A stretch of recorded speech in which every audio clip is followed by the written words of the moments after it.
Hello everyone, कैसे हो आप सब। आई होप सब बढ़िया है। फर्स्ट क्लास चल रहा है।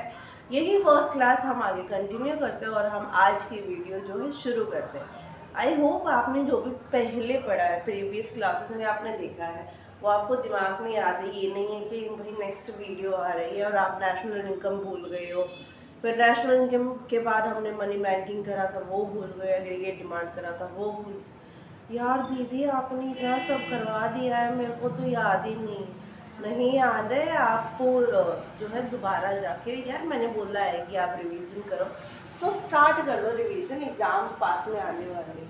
और इक्विलिब्रियम आउटपुट आपका होता क्या है? Short run equilibrium output what it means कि वो सिचुएशन जहाँ पे आपका लेवल ऑफ आउटपुट मतलब आपका एग्रीगेट डिमांड जो है वो आपका एग्रीगेट सप्लाई के बराबर है।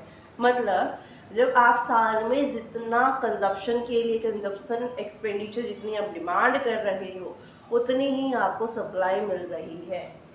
मतलब देखो, simply we can write it AD is equal to S. This is what they say. चलो इसको एग्जाम्पल से समझते हैं। हाँ, हम इसी का तो वेट कर रहे थे। जल्दी एग्जाम्पल से बताओ। एग्जाम्पल ही आपका सही होता है जिससे हम रिलेट कर पाते।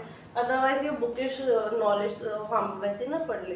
क्रैम अगर हमें करना हो, ओके क्रैम नहीं करवा रहे, आपको इसका एग्जैक्ट मीनिंग बताते हैं। फॉर एग्जाम्पल, आज के जो जनरेशन है, today's generation, they are much into electronic gadgets. ज़्यादातर इलेक्ट्रॉनिक गैजेट ही आप लेते हो। भाई आईफोन हो गया, आपका आईपैड हो गया, फिर आपके हेडफोन्स हो गए, काफ़ी सारी एक्सेसरीज होती है। ठीक है, इलेक्ट्रॉनिक गैजेट्स होते हैं आपके। मोबाइल, देन आपका लैपटॉप हो गया, देन आपका कैमराज हो गए। ठीक है, अगर आप नहीं कर रहे तो माइट भी आपके सीनियर्स कर रहे हैं।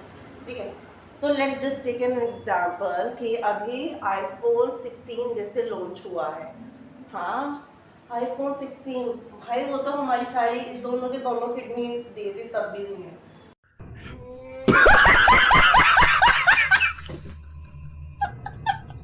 कोई नहीं, आई एक दिन आप इतना कैपेबल होगे कि आप आराम से खरीद लोगे आईफोन।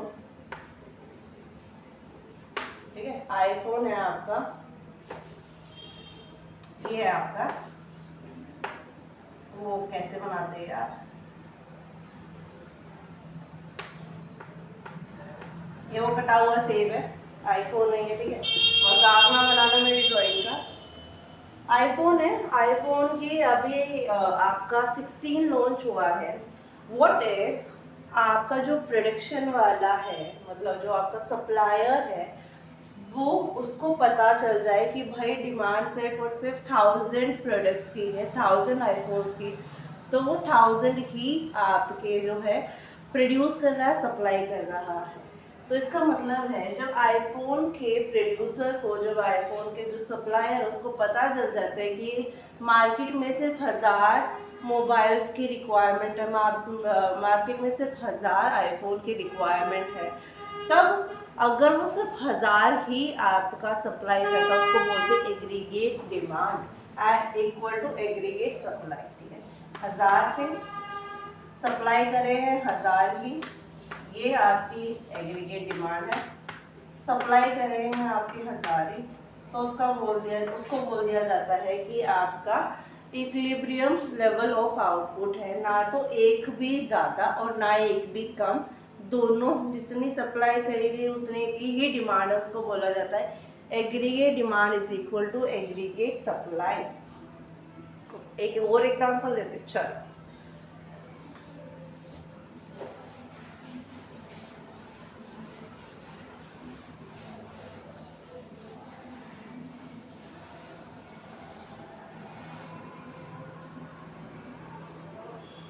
आपने देखा होगा कि आप घर पे खाना खाते हो, मम्मी खाना बनाती है। ठीक है, आप बोलते हो कि मम्मी यार मेरे को एक रोटी की भूख है। आप क्या बोलते हो? मम्मी यार मेरे को तो एक रोटी की भूख है। क्या मम्मी एक रोटी में मान जाती है? वो आपको बोलते कि आपको सिर्फ एक रोटी मिल रही है, मानती है कभी भी? कितनी लेती है वो? एक कहते हैं तो 2 बनाती है, 3 बनाती है, कभी भी वो 1 नहीं बनाती। मतलब हमने डिमांड कितनी करी थी मम्मी से? 1 रोटी की, बट हमें मिल कितनी रही है? 2 रोटी, 3 रोटी, ठीक है। तो इसका मतलब जो हमने डिमांड करी थी और जो हमें सप्लाई हो रही है, क्या वो बराबर है? अब वो काफ़ी कमेंट में बोलेंगे कि माँ की ममता को आप ऐसे, I am just giving an example. मैं सिर्फ एग्जाम्पल के लिए आपको एक्सप्लेन कर रही हूँ कि भाई हम मम्मी से 1 रोटी मांगते हैं, मम्मी हमें 2 रोटियाँ देती है, उनका प्यार होता है कि यार होता है माँ का, ठीक है। बट उस चीज़ को नहीं देख रहे, हम सिर्फ ये देख रहे कि हमने मांगी कितनी थी और हमें प्रोवाइड कितनी करेंगे। तो क्या मैं ये बोलूँगी कि aggregate demand is equal to aggregate supply? Is it so कि मैंने 1 रोटी मांगी और वो 1 रोटी 2 रोटी के बराबर है? नहीं ना। अरे भाई मोम परसेप्शन। 1 रोटी क्या हम बोल सकते हैं कि भाई 1 रोटी हमारी 2 रोटी के बराबर है, AD is equal to AS? नहीं, नहीं बोल सकते ना।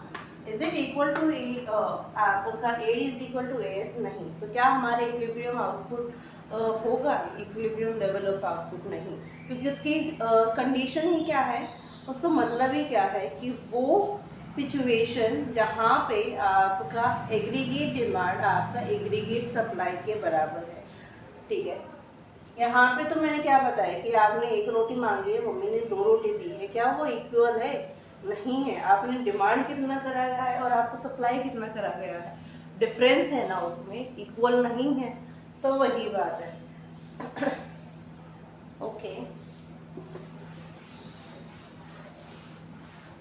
अब जैसे इकोनॉमिक्स आप पढ़ रहे हो, ठीक है, और संदीप गर्ग, हर किसी को पता होगा कि संदीप गर्ग की बुक का, ठीक है। व्हाट इफ संदीप गर्ग ने पहले ही एनालाइज कर लिया है, एनालिटिक्स उसके पास है, ठीक है, उसने मार्केट। संदीप गर्ग, अब सभी को पता होगा जो भाई इकोनॉमिक्स पढ़ रहे हैं उनको पता है संदीप गर्ग भाई एक आपका ऑथर है जिसकी बुक्स आपको मिलती है मार्केट में, ठीक है।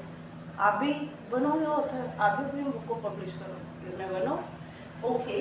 तो संदीप गर्ग क्या करता है? संदीप गर्ग पहले ही एनालाइज करता है, पहले ही सर्वे करवाता है और उसको पता चलती है कि भाई अब की बात सिर्फ 1 लाख डिमांड रहने वाली है। तो क्या करता है वो? 1 लाख जो डिमांड होने वाली है वो 1 लाख ही बुक्स जो है प्रिंट करता है। मतलब सप्लाई के लिए कितनी बुक्स है आपकी? 1 लाख। और 1 लाख को वो मार्केट में लॉन्च करता है, मार्केट में भेज देता है। और डिमांड भी हमारी जो है 1 लाख, उसका जो उसने सर्वे करा था वो बिल्कुल सही निकलता है और 1 लाख बुक की ही डिमांड होती है। तो कैन आई से कि aggregate demand is equal to aggregate supply? मतलब जितनी डिमांड करी गई थी उतनी ही सप्लाई हो रही है इकोनॉमी में। 1 लाख डिमांड करी गई है तो उतनी ही उसने पहले प्रोड्यूस करके रख ली और उतनी ही उसने सप्लाई कर दी। कैन आई से इट और नॉट? तो AD is equal to AD, मतलब जहाँ आपका कोई एक बुक भी ज़्यादा नहीं और एक बुक भी कम नहीं है। तो अभी मैं आपको बुकिश नॉलेज बताती हूँ, बुकिश लैंग्वेज बताती हूँ। Wait a second.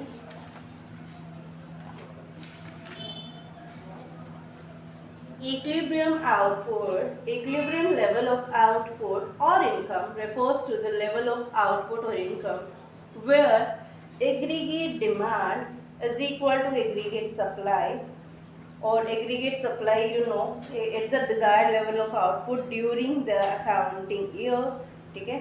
and आपका AS is equal to desired level of output in the economy during an accounting year, and AD is equal to desired level of expenditure in the economy during the accounting period, ठीक है। तो क्या मैंने आपको यही बताया, ये नहीं बताया कि भाई इक्विलिब्रियम होता क्या है? What do you mean by equilibrium level of output? Equilibrium level of output क्या होता है कि वो सिचुएशन जहाँ पे आपकी जो सप्लाई करी गई है, जो एग्रीगेट सप्लाई है, वो आपकी इक्वल है एग्रीगेट डिमांड के, ठीक है। This is what it says. मैंने 3 एग्जाम्पल बताया, मैंने आपका आईफोन के एग्जाम्पल बताया, मैंने संदीप गर्ग को, और मैंने आपको मम्मी का एग्जाम्पल बताया कि भाई आप रोटी मांगते हो, एक रोटी की जगह 2 रोटी देती है, वहाँ पे जितनी आपने डिमांड करी उतनी आपको सप्लाई नहीं मिलती, उससे ज़्यादा एक्सेस में हो जाती है, ठीक है। So today's video was all about the meaning of short run equilibrium output. I hope you understand what it is, ठीक है।